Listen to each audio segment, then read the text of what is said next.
Hello friends, welcome to PU Sir Physics. Today our topic is electrostatic of conductor.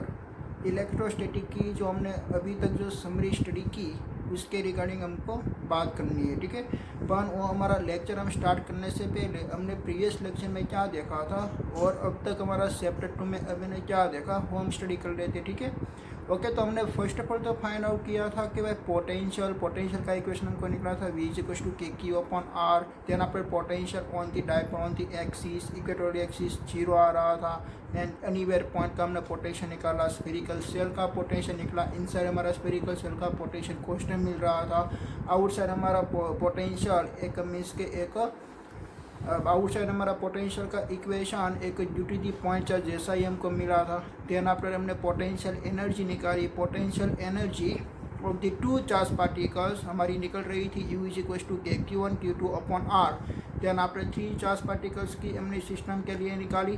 Then after potential energy in electric field उसका equation अगर हम उसमें एक one charge particles रखते हैं तब भी उसके ऊपर एक पोटेंशियल एनर्जी हमको मिल रही थी, वो पोटेंशियल एनर्जी का इक्वेशन मिल रहा था हमको U is equal to QV। अगर हम दो चार्ज पार्टिकल्स को रखते हैं तो उसके अनुसार हमने उसका इक्वेशन निकाला था कि भाई U is equal to QV1 plus Q2V2 plus K Q1 Q2 upon are, ठीक है। ऐसा बहुत सारे हमने इसके प्रोसेस देखी थी। ध्यान आप हमने देखा था कि whenever the we are the put in one dipole in electrostatic field so that have the energy, this energy is known as the potential energy and that potential energy का equation हमने निकाला था कि भाई U is equal to minus P cos टर्म। इसके dipole moment के पास इलेक्ट्रिक एनर्जी होती है, पोटेंशियल एनर्जी होती है U is equal to minus P cos टर्म। देन पर उसके पास टॉर्क होता है term is equal to P sine theta. अलग अलग पोजीशन का हमने इक्वेशन निकाला था, ठीक है। Today our topic is electrostatic of conductor, इसके समरी ऑफ द इलेक्ट्रोस्टैटिक, ठीक है। तो वो एक्सप्लेन करने से पहले मैं आपको एक थियरी एक्सप्लेन करना चाहता हूँ कि जिसमें से आपको बहुत सारा इसके इक्वेशन का सॉल्यूशन फाइंड आउट हो जाएगा, ठीक है। तो फर्स्ट ऑफ ऑल मैं कंसिडर करता हूँ भाई स्फेरिकल सेल। आपको स्फेरिकल सेल के बारे में आप जानते हो कि भाई स्फेरिकल सेल क्या होता है। स्फेरिकल सेल की आउटर सरफेस में चार्ज होता है बट इनसाइड में कोई चार्ज अवेलेबल नहीं है क्योंकि due to the force of repulsion, ठीक है। देन आफ्टर सभी सारा चार्ज पार्टिकल हमारी आउटर सरफेस पे है तो उसकी इनसाइड इलेक्ट्रिक फील्ड क्या होती है, उसकी इनसाइड इलेक्ट्रिक फील्ड होती है भाई 0। तो उसकी इनसाइड पोटेंशियल क्या होता है, उसकी इनसाइड पोटेंशियल होता है कांस्टेंट, और वो कांस्टेंट है तो उसकी वैल्यू कितनी होती है, इसकी वैल्यू मींस के उसका मैग्नीट्यूड होता है ऑन दी सरफेस पे जितनी वैल्यू है इतना उसका पोटेंशियल की वैल्यू होती है, ठीक है। ओके, तो उसके रिगार्डिंग मैं आपको एक थियरी बताना चाहता हूँ, मैं उसको नोट में लिख के मैं आपको एक्सप्लेन करता हूँ। इलेक्ट्रोस्टैटिक ऑफ कंडक्टर, तो उसके पहले मैं आपको जो थियरी बताना चाहता हूँ तो मैं पहले एक कंसिडर करता हूँ स्फेरिकल सेल। तो ऐसा कोई सपोज कि आप मान लीजिए कि मेरे पास एक स्फेरिकल सेल अवेलेबल है,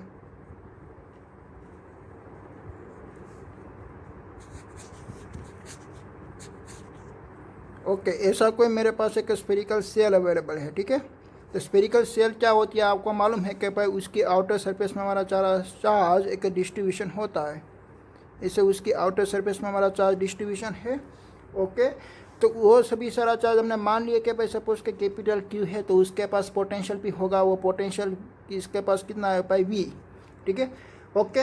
तो देखिए कि भाई पहले तो उसकी इनसाइड इलेक्ट्रिक फील्ड क्या होगी, उसकी इनसाइड इलेक्ट्रिक फील्ड होती है 0 और पोटेंशियल कितना होता है, पोटेंशियल होता है कांस्टेंट, बट कांस्टेंट होता है बट कितना होता है कि हमने मान लिया कि वो सभी चार चार्ज पार्टिकल उसके सेंटर में कॉन्सेंट्रेट है तो उसके यहाँ से लेकर यहाँ तक का डिस्टेंस सपोज के है capital R, it is the radius of the spherical shell, ठीक है। तो उसकी इनसाइड वाला जो पॉइंट का पोटेंशियल होगा वो पोटेंशियल उसकी इनसाइड वाला मींस के VI इज इक्वल टू हम लिख सकते हैं पोटेंशियल ऑन दी सरफेस। जैसा हमने आगे स्टडी किया हुआ था उसकी थियरी भी आपने डिराइव की थी, ठीक है।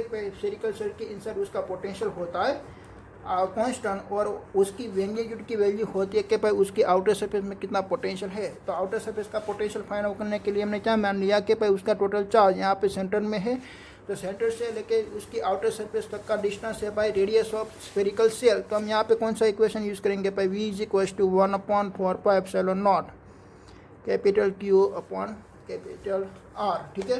It is the potential on the surface, तो इतना पोटेंशियल हमारा पोटेंशियल इनसाइड सेल का आ गया, ठीक है, ओके।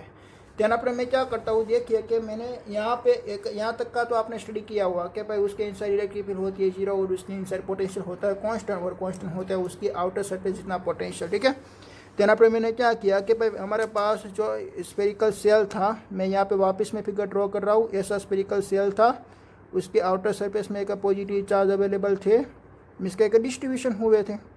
ठीक है, ओके, ध्यान पर मैंने क्या किया, यहाँ पे एक होल क्रिएट किया, यहाँ से एक ऐसा मैंने होल क्रिएट कर दिया और यहाँ पे मैंने एक वुडन ब्लॉक रख दिया, एक वुडन टेबल भी आप बोल सकते हो। ठीक है, ये वुडन टेबल है, तो वुडन टेबल क्यों मैंने रखा, क्योंकि वो एक इंसुलेटर होता है, वो एक बेड कंडक्टर होता है। ठीक है, ध्यान पर मैं क्या कंसिडर करता हूँ कि भाई उसका जो चार्ज होता है वो हमने मान लिया था भाई कैपिटल क्यू होता है स्फेरिकल सेल का, और उसका पास पोटेंशियल भी होता है कैपिटल वी, और वो पोटेंशियल कितना होता है, इतना होता है। ठीक है, देन आफ्टर मेरे पास एक पार्टिकल्स अवेलेबल है, ये पार्टिकल्स के मैंने नाम लिख दिया भाई सपोज के ए पार्टिकल्स, तो ए पार्टिकल्स के पास charge Q is equal to है 0, उसके पास चार्ज अवेलेबल नहीं है तो उसका पोटेंशियल भी क्या होना चाहिए भाई वी इज इक्वल टू 0, उसके पास पोटेंशियल नहीं है जब वो बाहर था। देन आफ्टर मैं क्या करता हूँ, ए पार्टिकल्स को मुझे यहाँ पे वुडन ब्लॉक यहाँ से ओपनिंग में से मुझे ले जाके यहाँ पे टेबल पर रख देना है, वो पार्टिकल्स को मैंने यहाँ पे रख दिया जैसे।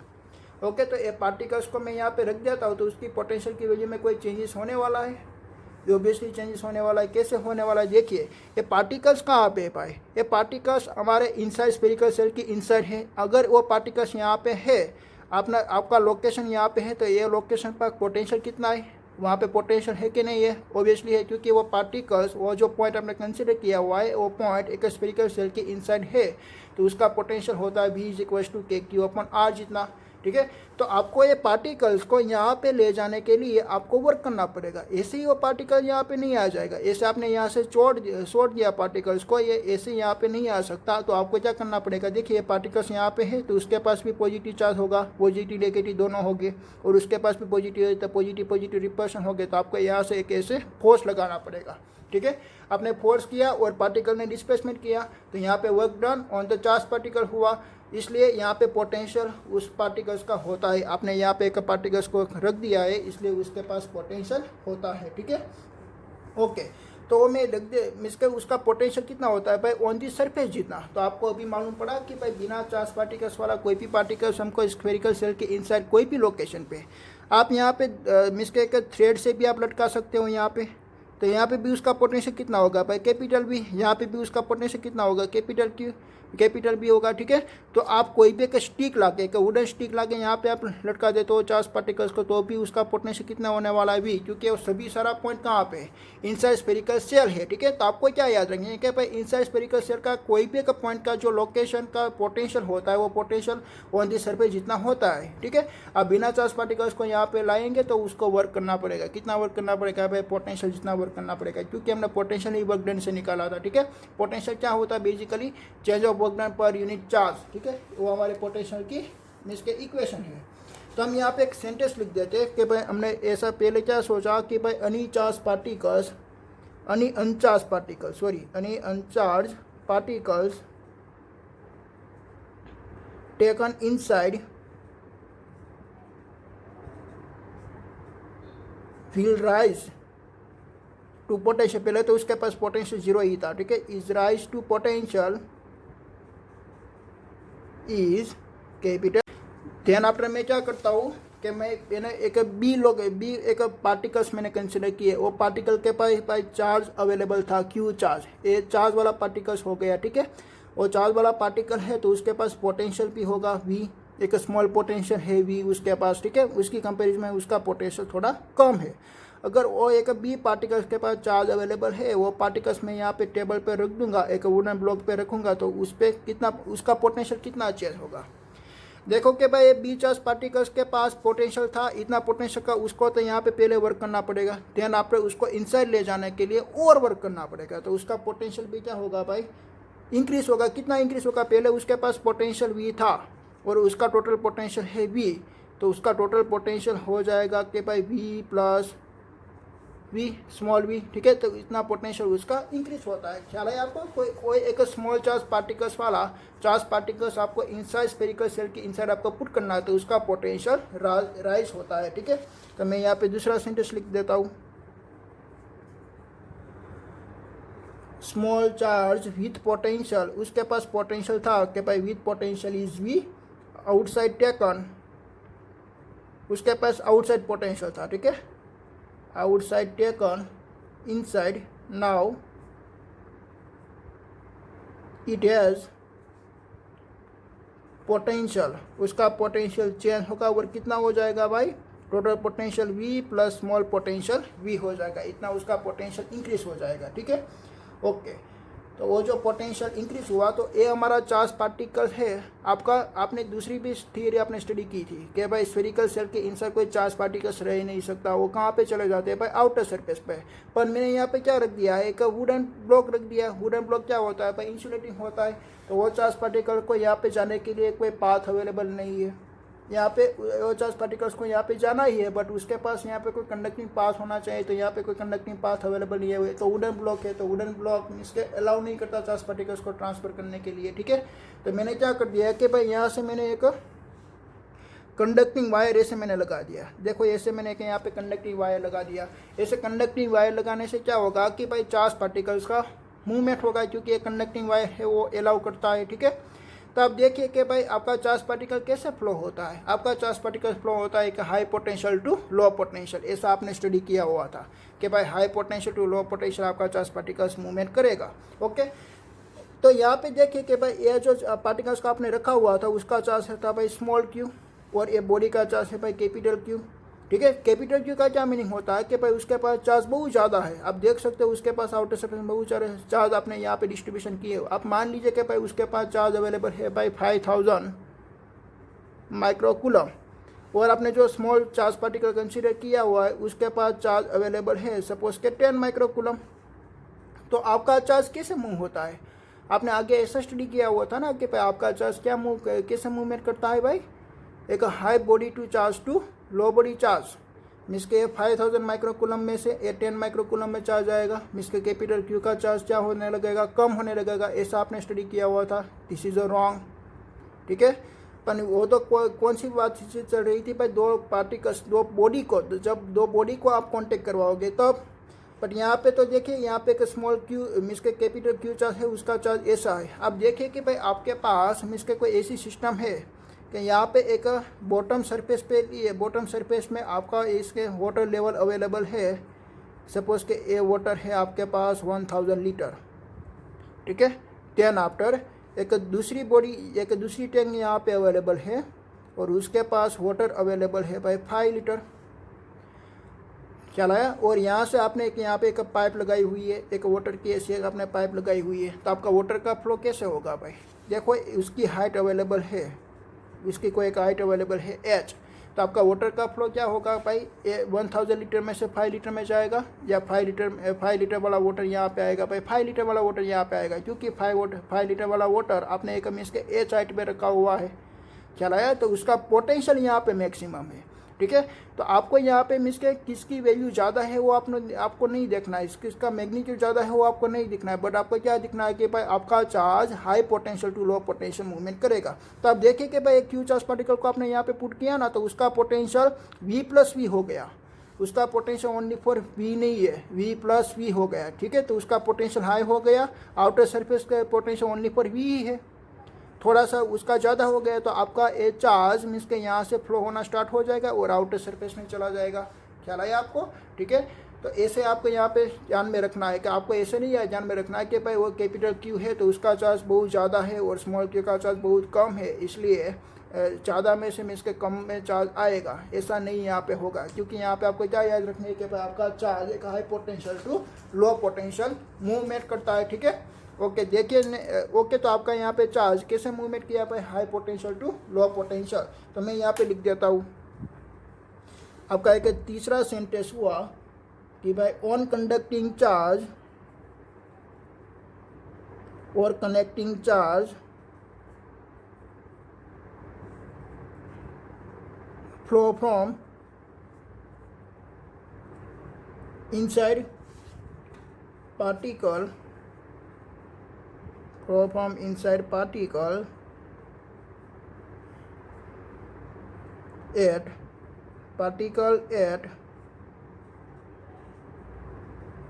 higher potential to outside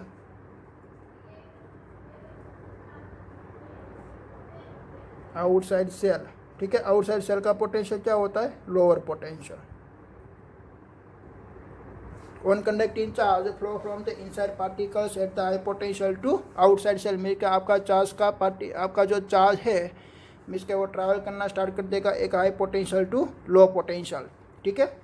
okay, then after मैं आपको क्या बताना चाहता हूँ, दूसरी बात ये मैं आपको बताना चाहता हूँ कि वो जो चार्ज पार्टिकल यहाँ से यहाँ के ट्रैवल करने लगता है तो उसके पास की मैग्नीट्यूड की वैल्यू है 10 माइक्रोकूलम।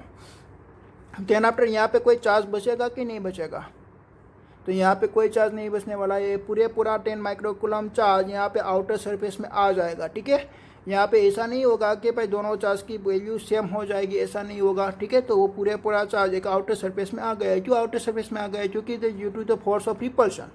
चलाया, देखो ये चार्ज पार्टिकल्स यहाँ पे से गया और यहाँ पे टच हो गया, ठीक है। तो वो किसकी बॉडी पे टच हो गया कि भाई ये जो आपने स्फेरिकल शेल कंसीडर किया हुआ है उसकी इंसाइड वाली सरफेस पे वो टच हुआ। तो उसकी इंसाइड वाली सरफेस पे टच हुआ तो वो पार्टिकल्स यहाँ पे ही रहेगा ना, वहाँ पे नहीं रहेगा, क्योंकि वो पार्टिकल स्प्रे होके मीन्स के वो चार्ज पार्टिकल स्प्रे होके आउटर सरफेस में चला जाएगा, ठीक है, क्योंकि due to the force of the repulsion, ठीक है। ख्याल आया आपको? ओके, तो मैं यहाँ पे लिख देता हूँ कि भाई charge on a small particles is 0 now.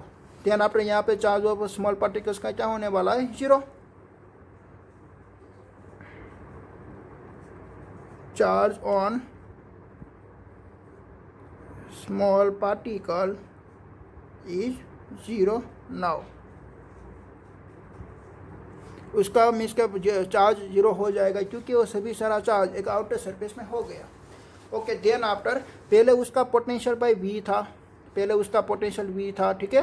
Then पर उसका पोटेंशियल v प्लस वी हो गया, ख्याल आया? ओके, तो उसकी जो आउटर सरफेस है तो आउटर सरफेस में कोई चार्ज की वैल्यू इंक्रीज होगी। ओके, तो आउटर सरफेस में चार्ज की वैल्यू तो इंक्रीज हुई क्योंकि पहले तो क्यू चार्ज ही था, एक स्मॉल क्यू चार्ज भी यहाँ पे आ गए। पहले ओनली फॉर 5000 माइक्रोकूलम थे, देन आफ्टर एक 10 माइक्रोकूलम ऐड हो गई तो 5000 10 माइक्रोकूलम उसका चार्ज हो गया। अगर चार्ज इंक्रीज होता है तो पोटेंशियल भी ओबियसली इंक्रीज होता है, बट वो पोटेंशियल उसकी कंपैरिजन में कम है, तब भी वो इंक्रीज तो हुआ ही, ठीक है। तो यहाँ पे आपको लिख देना कि भाई the potential of the outer shell is increase a little. तो potential of outer shell is increase a little, ठीक है। एक छोटा सा एक आपका पोटेंशियल में वेरिएबल चेंजेस आएगा क्योंकि उसका पोटेंशियल बहुत कम है, ठीक है। ये 10 माइक्रोकूलम है इसलिए उसका पोटेंशियल उसकी कंपैरिजन में कम है।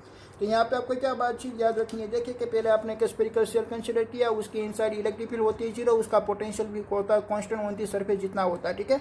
देन आपने मैंने पहले क्या लगाया, एक अनचार्ज पार्टिकल्स मीन्स के अनचार्ज पार्टिकल मैं यहाँ पे पुट करूँगा तो उसका पोटेंशियल हो जाएगा आउटर सरफेस में जितना है इतना।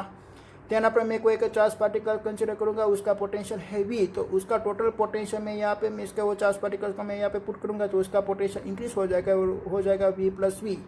चला। देन आफ्टर वो चार्ज पार्टिकल कहाँ पे मूव होगा पे high potential to low potential, क्योंकि आउटर सरफेस के पास ओनली फॉर पोटेंशियल वी ही है, ठीक है। वो उसकी वैल्यू उसको मैग्नीट्यूड की वैल्यू पे डिपेंडेंट नहीं है, बट वो किसकी वैल्यू पे डिपेंडेंट है, पोटेंशियल की वैल्यू पे। जिसका पोटेंशियल ज़्यादा होगा वहाँ पे वो मूवमेंट करेगा, इसके high potential to low potential वो मूवमेंट करेगा, ठीक है। देन आफ्टर आपको क्या स्टडी करना कि भाई उसके पास चार्ज मीन्स के 0 हो जाएगा क्योंकि वो पूरा चार्ज उसके आउटर सरफेस में आ गया। उसके आउटर सरफेस में चार्ज आ गया तो चार्ज ऑफ बॉडी भी इंक्रीज हो जाएगा तो उसका पोटेंशियल भी इंक्रीज हो जाएगा, ठीक है।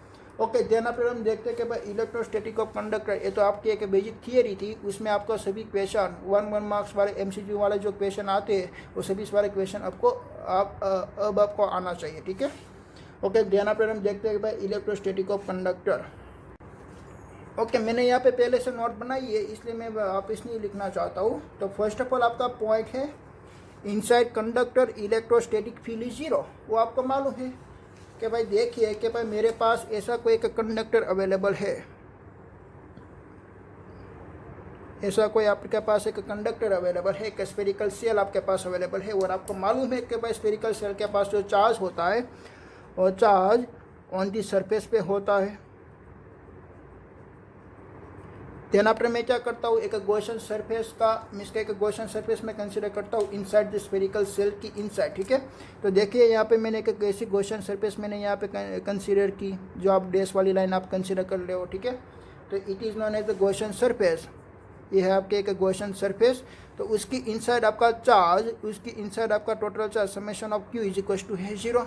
तो उसकी इनसाइड इलेक्ट्रिक फील्ड भी क्या आएगी भाई, 0 आएगी, क्योंकि अप्लाइंग द गॉस थ्योरम आप अप्लाई करोगे तो उसकी इनसाइड आपकी इलेक्ट्रिक फील्ड फाइंड आउट होती है 0। ठीक है, तो इसलिए आपका जो फर्स्ट पॉइंट है inside the conductor electrostatic field is 0, वो आपका राइट हुआ। देन आफ्टर का तो आप दूसरी बातचीत दूसरी तरह से भी आप समझ सकते हो। कैसे, देखिए कि भाई यहाँ पे जो कंडक्टर है, तो कंडक्टर को मैं यहाँ पे एक ऐसे मैंने रख दिया। देखिए ये आपने कंडक्टर रख दिया है, और एक कंडक्टर को आपने एक एक्सटर्नल इलेक्ट्रिक फील्ड में रख दिया ऐसे। ठीक है, तो आप देखिए कि भाई कंडक्टर की इनसाइड टोटल चार्ज उसका 0 होता है, पर उसकी इनसाइड तो पॉजिटिव और नेगेटिव चार्ज तो होता है। तो आपकी जो इलेक्ट्रिक फील्ड आती है, तो इलेक्ट्रिक फील्ड आती है पर पॉजिटिव चार्ज में से। ठीक है, तो यहाँ पे सभी सारा नेगेटिव चार्ज हो जाएगा, और यहाँ पे सभी सारा पॉजिटिव चार्ज आ जाएगा। ठीक है, तो उसकी इनसाइड भी इलेक्ट्रिक फील्ड अपोजिट डायरेक्शन में प्रोड्यूस होगी। तो ए वाली इलेक्ट्रिक फील्ड, आउटर सरफेस वाली इलेक्ट्रिक फील्ड और इनसाइड वाली इलेक्ट्रिक फील्ड कैसे प्रोड्यूस होती है भाई, पॉजिटिव टू नेगेटिव। इसलिए यहाँ पे भी इलेक्ट्रिक फील्ड ऐसे प्रोड्यूस होगी अपोजिट डायरेक्शन में। तो दोनों इलेक्ट्रिक फील्ड का मैग्नेटिक की वैल्यू सेम होगी, इसलिए उसकी इनसाइड इलेक्ट्रिक फील्ड आती है 0। अब कोई भी कॉन्सेप्ट से आप समझ सकते हो। ठीक है, ओके।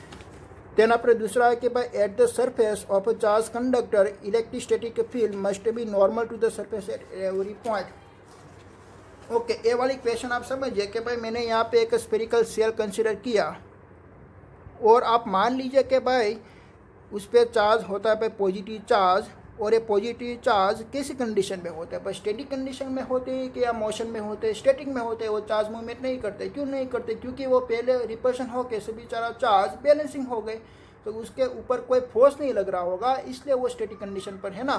तो आपने मैंने ऐसा मान लिया कि भाई यहाँ पे इलेक्ट्रिक फील्ड मीन्स के नॉर्मल नहीं है, एसी इलेक्ट्रिक फील्ड है। यहाँ पे इलेक्ट्रिक फील्ड नॉर्मल नहीं है, एसी इलेक्ट्रिक फील्ड है। तो उसका 2 कंपोनेंट मिलेगा आपको। यहाँ पे थीटा एंगल बना रही है, तो आपका यहाँ पे कंपोनेंट निकला के भाई ई कोस थीटा, और यहाँ पे आपका कंपोनेंट निकला ई साइन थीटा। तो ई साइन थीटा वाला कंपोनेंट तो नॉर्मल है, बट ये आपका क्या मिल रहा है भाई, टेंजेंट। मीन्स के यहाँ पे इलेक्ट्रिक फील्ड है, और इलेक्ट्रिक फील्ड में आप कोई भी एक चार्ज पार्टिकल को पुट करेंगे, इलेक्ट्रिक फील्ड के इंसाइड आप कोई भी एक चार्ज पार्टिकल यहाँ पे आप पुट करते हो, तो उस पर भाई फोर्स लगेगा। तो कितना फोर्स लगेगा भाई, F is equal to q. अगर वो फोर्स लगे तो वो चार्ज पार्टिकल्स को मूवमेंट होना चाहिए, पर वो चार्ज पार्टिकल को एक स्टैटिक कंडीशन पे ही है, इसलिए यहाँ पे ए वाला कंपोनेंट प्रेजेंट नहीं है। ख्याल आया, क्यों ए वाला कंपोनेंट प्रेजेंट नहीं है, क्योंकि यहाँ पे जो इलेक्ट्रिक फील्ड होगी और इलेक्ट्रिक फील्ड के इंसाइड यहाँ पे चार्ज पार्टिकल हो गया, तो उस पर फोर्स लगेगा F is equal to q E. ऐसा आपने फर्स्ट चैप्टर में स्टडी किया। ठीक है, तो उस पर फोर्स लगता है, तो उसका एक्सेलरेशन होगा। बट यहाँ पे तो चार्ज पार्टिकल वही कंडीशन पे है जो पहले वाली कंडीशन पे थी, तो इसलिए यहाँ पे इलेक्ट्रिक फील्ड इसके ई कोस थीटा वाला कंपोनेंट प्रेजेंट नहीं है। तो कौन सा वाला कंपोनेंट प्रेजेंट है, only for E sine theta component present है। इसलिए ई साइन थीटा कंपोनेंट कैसा है, देखिए यहाँ पे नॉर्मल। तो सभी सारी इलेक्ट्रिक फील्ड लाइन कैसी होती है भाई, नॉर्मल होती है। ख्याल है आपको। और दूसरा भी मैंने आपको रीज़न बताया था आगे, ख्याल है कि भाई उसमें theta is equal to angle होता है भाई 0, sorry theta is equal to angle आता है 90 डिग्री। ठीक है, फोर्स इज इक्वल टू होता है 0। ओके, देन आप नेक्स्ट देखिए third, the interior of a conductor can have to excess charge in the static situations. Okay, तो इंटीरियर ऑफ द कंडक्टर के बारे में बातचीत कर रही है, वो भी मैं एक स्फेरिकल सेल से रिगार्डिंग ही मैं आपको बताऊंगा कि मैं पहले एक स्फेरिकल सेल में कंसिडर करता हूँ, और आपको मालूम है कि भाई उसकी आउटर सरफेस में सभी सारे चार्ज प्रेजेंट होते हैं। देन आफ्टर आप क्या करते हो, देन आफ्टर आप कोई इंटीरियर, उसकी इंटीरियर आप कंसिडर करते हो। ऐसा आपने उसकी इंटीरियर आपने कंसिडर किया, और आपने देखा कि भाई उसकी इनसाइड चार्ज नहीं होता। क्यों चार्ज नहीं होगा, अगर वो चार्ज होगा तो उसका पोटेंशियल हाई हो जाएगा। अगर उसका पोटेंशियल हाई हो जाएगा तो आपका चार्ज कहाँ से कहाँ मूव होता है भाई, high potential to low potential, तो उसका पोटेंशियल लो है, इसलिए वो चार्ज यहाँ पे चले जाएंगे। ठीक है, ओके, तो the interior of the conductor can have to excess charge in the static situation. तो वो कहाँ पे आ गए भाई, आउटर सरफेस में आ गए, और स्टैटिक सिचुएशन में आ गए, क्योंकि उसका फोर्स मीन्स के रिपल्शन हुआ और एक आउटर सरफेस में स्प्रे हो गए। देन आपने उस पर कोई फोर्स नहीं लग रहा। ठीक है, तो वो एक स्टैटिक सिचुएशन में आ गई। देन आपने देखे कि भाई electrostatic potential in a contact through out the volume of the conductor and has the same the value on its surface. Okay, तो यहाँ पे आपका इलेक्ट्रोस्टैटिक पोटेंशियल के बारे में बातचीत चल रही है कि भाई देखिए कि आपके पास ऐसा कोई एक स्फेरिकल सेल अवेलेबल है जिसकी रेडियस है भाई आर, उसके आउटर सरफेस में ऐसा आपका पॉजिटिव चार्ज डिस्ट्रीब्यूशन हुआ है, ठीक है। देन आफ्टर आप क्या कंसिडर करेंगे भाई, कोई इनसाइड वाला पॉइंट आप कंसिडर करेंगे भाई, उसके इनसाइड वाला पॉइंट पे पोटेंशियल कितना होगा कि भाई आउटर सरफेस जितना, इन दोनों का पोटेंशियल सेम होता है क्योंकि यहाँ पे डेल्टा वी मीन्स के चेंज ऑफ पोटेंशियल आता है जीरो, चेंज ऑफ पोटेंशियल आता है जीरो, मीन्स के यहाँ पे पोटेंशियल चेंज होना मना है, मीन्स के यहाँ पे कोई पोटेंशियल चेंज नहीं होता। तो आप क्या लिख सकते हो, inside potential is equal to outer surface potential, और आउटर सरफेस पोटेंशियल कितना होता है, V is equal to 4πε0 Q upon capital R, Q upon capital R होता है, ठीक है। ओके, तो next, the electric field at the surface of the charge conductor, electric field at the surface of a charge conductor. Case में आप दूसरा भी example दे सकते हो, देखिए कि ऐसा कोई एक स्फेरिकल सेल अवेलेबल है, उसकी इनसाइड इलेक्ट्रिक फील्ड क्या होता है भाई, ई इज इक्वल टू 0, और आउटर सरफेस में इलेक्ट्रिक फील्ड कैसी होती है भाई, नॉर्मल होती है। तो उसका जो टेंजेंशियल एलिमेंट होता है वो क्या होता है भाई, 0, तो उसका टेंजेंशियल एलिमेंट भी 0 है, उसके इनसाइड इलेक्ट्रिक फील्ड भी 0। अगर मैंने चार्ज पार्टिकल्स को यहाँ पे रखा तो वो चार्ज पार्टिकल्स यहाँ से आउटर सरफेस में चला जाएगा, तो उसके लिए आपको वर्क करना पड़ेगा, क्या नहीं वर्क करना पड़ेगा, क्योंकि वहाँ पे इलेक्ट्रिक फील्ड ही प्रेजेंट नहीं है, ख्याल आया। तो यहाँ पे इलेक्ट्रिक फील्ड प्रेजेंट नहीं है, इसलिए आपको वर्क नहीं करना पड़ेगा। अगर वर्क उसका 0 आता है तो उसका क्या मीनिंग हुआ कि भाई पोटेंशियल डिफरेंस क्या आना चाहिए भाई, 0 आना चाहिए, ठीक है। क्योंकि आपकी जो वर्क डन की डेफिनेशन है, वो वर्क डन की डेफिनेशन क्या होती है, work done W is equal to delta V W upon Q, means के वर्क डन पर unit charge is equal to delta V potential difference. यहाँ पे पोटेंशियल डिफरेंस 0 आ रहा है, ठीक है, मीन्स के वर्क डन 0 आ रहा है, इसलिए पोटेंशियल डिफरेंस आपका 0 हुआ, बट यहाँ पे चार्ज तो अवेलेबल है। तो पोटेंशियल डिफरेंस 0, उसका क्या मीनिंग हुआ कि भाई पोटेंशियल इनसाइड और पोटेंशियल आउटर सरफेस में बोथ आर इज सेम, ठीक है। नेक्स्ट हम देखते हैं भाई electric field at the surface on the charge conductor. Okay, तो देखिए कि भाई मेरे पास ऐसा कोई एक स्फेरिकल सेल अवेलेबल है, सभी में आपको स्फेरिकल सेल ही कंसिडर करना है। यहाँ पर मैंने क्या कंसिडर किया, एक पिल बॉक्स, एक ऐसा मैंने यहाँ पे एक पिल बॉक्स कंसिडर किया, एक ऐसा एक सिलेंडर जैसा, ठीक है। ओके, देखिए कि ए जो वाली सरफेस है ना, मैंने उसको नाम दे दिया भाई ए, और ए वाली जो सरफेस है उसको मैंने नाम दे दिया भाई बी। उसकी हाइट आप कंसिडर कर लो कि भाई मैंने स्मॉल ही हाइट रखी हुई है, ठीक है। अब देखिए कि भाई मुझे क्या फाइंड आउट करना है, मुझे फाइंड आउट करना है कि भाई फ्लक्स, मुझे क्या फाइंड आउट करना है, फ्लक्स फाइंड आउट करना है, ठीक है। तो आप फ्लक्स कैसे फाइंड आउट करेंगे, अप्लाइंग द गॉस थ्योरम से आप फाइंड आउट कर लेंगे भाई flux phi is equal to होता है close integration E into d s is equal to summation of q upon epsilon naught होती है, ठीक है। आप मान लीजिए कि भाई आपने जो है यहाँ पे पिल बॉक्स कंसिडर किया हुआ है, उसका एरिया है भाई डेल्टा एस, उसका एरिया है डेल्टा एस, वेरी स्मॉल आपने कंसिडर किया हुआ है, ठीक है।